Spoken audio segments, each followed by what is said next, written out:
한국 사회적 기업진흥원장님, 네. 그 작년에 예산 없었는데 어떻게 사업하셨습니까? 많이 어려웠죠. 작년에 뭐 여러 가지 어려운 뭐가 어려운 제일 여건, 어려우셨어요? 그래? 그렇죠. 여러 가지 뭐 어려운 여건 속에서 그래도 직원들이 음. 그래도 열심히 일한 성과가 음. 그래도 올해 절대적 규모에서 사직 기업의 수가 감소하지 않은 결과로 나타났다고 저는 생각하고 있습니다. 사회적 기업의 제일 중요한 거는, 이걸 활성화하는데 제일 중요한 건 뭐라고 생각하세요? 사회주의 활성화에서 제일 중요한 것은 제가 저 패널 데이터를 분석해 보니까 눈에 띄는 게 한 6년 동안에 사실은 그러니까 창업 이후 창업이 아니라 인정 이후 6년 동안에 폐업하는 사회적 기업 수가 집약돼 있는 6년이 지나면 일단 그 위험도가 급격하게 줄어드는 것을 확인할 수 있는데요. 그래서 인정 이후 초기 사회적 기업에 대한 실질적인 지원, 이게 가장 중요한 정부의 지원 사업이라고 생각하고 있습니다. 저도 뭐 전문가는 아닙니다만은 제 경험을 비춰볼 때 사회적 기업 이러면 약간 따뜻한 아이스 아메리카노 같은 거예요. 네. 사회적 기업이라는 게 이중적 성격을 가지고 있는, 기업이라 하면 이윤 추구가 주 목적인데 사회적 기업은 도대체 뭐 하자는 거야? 그래서 아까 첫 번째 프리젠테이션 할 때 사회적 기업의 정의에 대해서 원장께서 한번 이야기를 하신 것 같아요. 제가 생각할 때 사회적 기업의 가장 중요한 것은 이 사회적 가치를 상업적으로 개량하는 작업. 그게 뭐 SIV도 될 수도 있고 뭐가 될 수도 있는데, 즉 이 사회적 가치를 다시 말씀드려보겠습니다. 사회적이란 말의 반대말은 상업적이란 말도 비슷하겠죠. 시장에서 통용되지 않는, 우리가 아까 말한 일자리를 시장적 가치라고 본다면 일거리는 아마 사회적 가치일 겁니다. 시장에서 통용되지는 않지만 그것이 사회적으로 가치가 날 때. 근데 문제는 이거를 상업적으로 계산을 못하는 거예요. 자, 내가 장애인을 위해서 고용을 했고, 제가 그냥 전공 살려가지고 한번 이야기를 해보겠습니다. 어떤 지방선이 있어요. 적자선이 있어요. 열차가 다니면 다닐수록 손해야. 근데 열차가 상업적으로 생각하면 운행을 중단해야 돼. 근데 거기 지역이 소멸하네? 그럼 이 비용해야 될 우리의 사회적 비용은 얼마인가?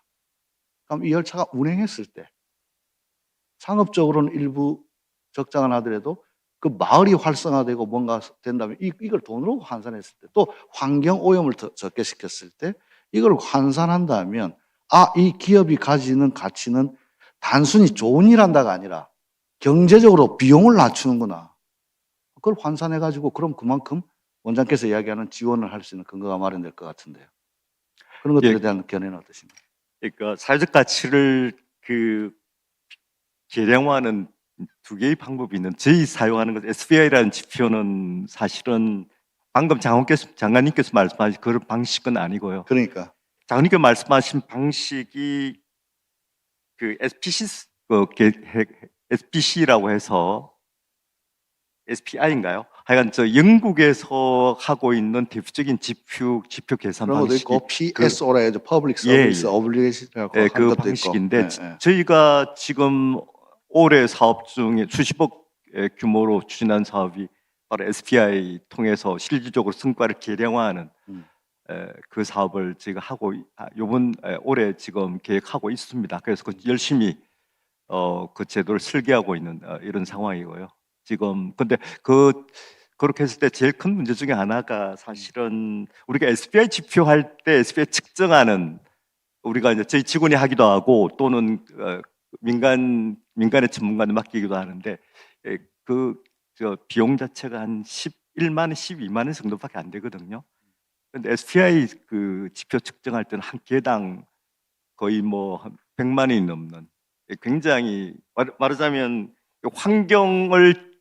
환경 개선 목표라는 사회적 기업에 대해서, 그러면 그 사업을 하고 있는 환경 기업의 성과를 어떤 과정을 통해서 산출할 것인가는 굉장히 어려운 문제거든요. 그러니까 그 어려운 문제를 계량화하는데 드는 비용 자체가 100만 원을 넘는, 이게 상당히 어려움으로 지금 전하고 있습니다.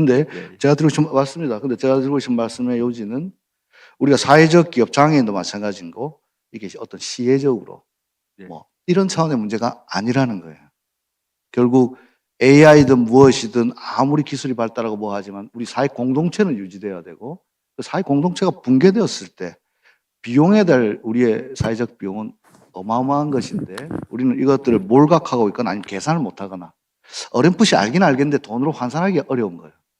저는 그러한 것들을 우리가 잘 계산해내고 이러한 사업들이 즉 다시 말해 사회적 기업이 취약계층에 대한 일자리도 제공하지만 그 사회적 기업으로 인해서 그래서 우리에게 놓여진 국가적 과제, 지역과 청년 그리고 일의 미래에 대해서 어떠한 중요한 어떤 새로운 인사이트를 주고 국민들이 그렇지 그 사회적 기업의 역할이 이런 거였고 우리 공동체를 그러니까 시장이 하지 못한 시장의 실패를 보완할 수 있는 뭐 이런 것으로 된다면 활성화하는 데 있어서 예산을 하루아침에 뭐 몇천억씩 날라가고 생태계가 붕괴되고 이런 일은 없지 않겠나 싶어서 말씀드립니다. 예, 장관님 말씀 충분히 공감하고 있습니다. 예. 박사님이시니까 저보다 나으실 거다 연구를. 예, 예. 저는 그 지점이 대단히 중요하다고 생각하고 지금 대통령께서도 사회연대 경제를 뭐 법무처관에서 잘 해보라고 하는 것은 우리가 흔히 알기로 기업에서 일자리 만드는 건 맞습니다. 기업이 잘 돼야 되는 것이고 하지만 안타깝게도 고용 없는 성장이라는 것도 현실인 것이고 저는 사회도 일자리를 만들 수 있다고 봅니다. 그래서 기업에서는 기술 혁신을 하고 우리 같은 사회부처는 사회를 혁신해서 또 일자리를 만들고 일거리를 만들고 일거리를 일자리로서 환산할 수 있게끔 사회 인식도 바꾸고 그런 노력들 같이 해갔으면 좋겠는데 혹시 뭐